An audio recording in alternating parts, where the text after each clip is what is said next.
Good morning everyone. स्वतंत्र cake काटता ఉంటారు కేక్ కట్ చేసినాక పెడతాం ఆగి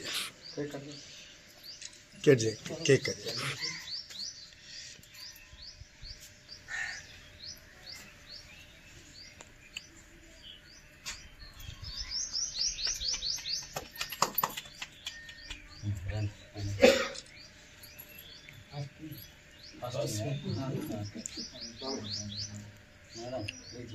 राजेश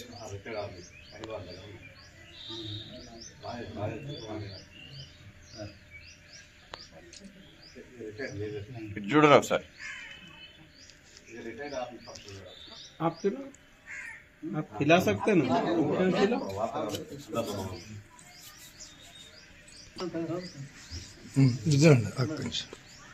సార్ మీరు బాగట్లేదు సార్ కొంచెం ఓకే సార్ మధ్య ఒక్కటే మధ్య అతను మధ్య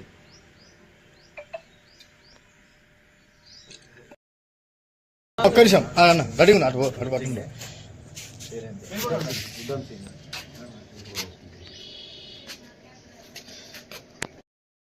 40 సంవత్సరాలు అయినప్పటికీ మరి ఎవరైతే మనల్ని పంజాబ్లో జలియన్వాలాబాగ్ దురంతం 1999లో మరి భారతీయుల్ని ఊసుకోత కోసి చంపినటువంటి బ్రిటిష్ పోలీస్ అధికారి జనరల్ ఓడయర్ని మరి హత్యగావించడంలో ప్రధాన పాత్ర పోషించి ఆనాటి భారతీయుల ప్రతీకారాన్ని తీర్చుకుని మరి భారతీయులు మరి స్వాతంత్ర సమరం కోసం ఏ విధంగా సిద్ధంగా ఉన్నారో తెలియజేయడానికి ఆయన ఉనికిని చాటుకున్నారు.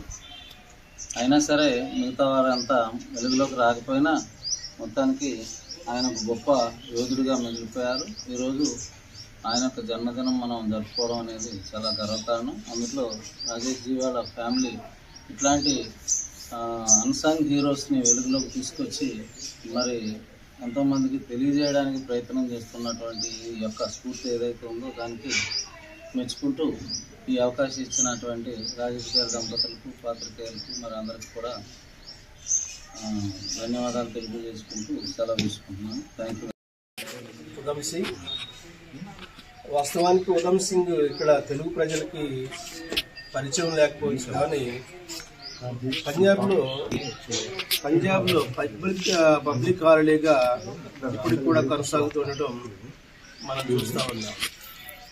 సో ఉధమ్ సింగ్ యొక్క చరిత్రను మనం పరిశీలించినప్పుడు 14 సంవత్సరాల వయసులో జలియన్వాలాబాగ్ సంఘటన జరగడం ఆయన హృదయాన్ని కలిచివేసింది. ఆ రోజు చైత్ర మాసం వైశాఖ మాసం ప్రారంభ తేదీ సిక్కులకు ఒక పవిత్రమైనటువంటి నూతన సంవత్సరంగా భావిస్తూ ఉంటారు. దానితో పాటుగా బ్రిటిష్ వారు తీసుకొచ్చిన రౌలత్ యాక్ట్కి వ్యతిరేకంగా ఒక సమావేశాన్ని వాళ్ళు ఏర్పాటు చేసుకోవడం జరిగింది అమృత్సర్లోని ఒక చిన్న పార్కులో. సో రౌలత్ యాక్ట్కి సంబంధించినటువంటి వివరాలు ప్రజలకు తెలియజేయడం కోసం, అంటే రౌలత్ యాక్ట్ ఏం చెప్తుంది అని అంటే మీడియా యొక్క హక్కులను కాలరాయడం, ఉద్యమకారులను ఏ కారణం చూపకుండా అరెస్టు చేసి నిర్బంధించడం, అలాగే స్వతంత్ర పోరాటాన్ని ఉక్కుపాదంతో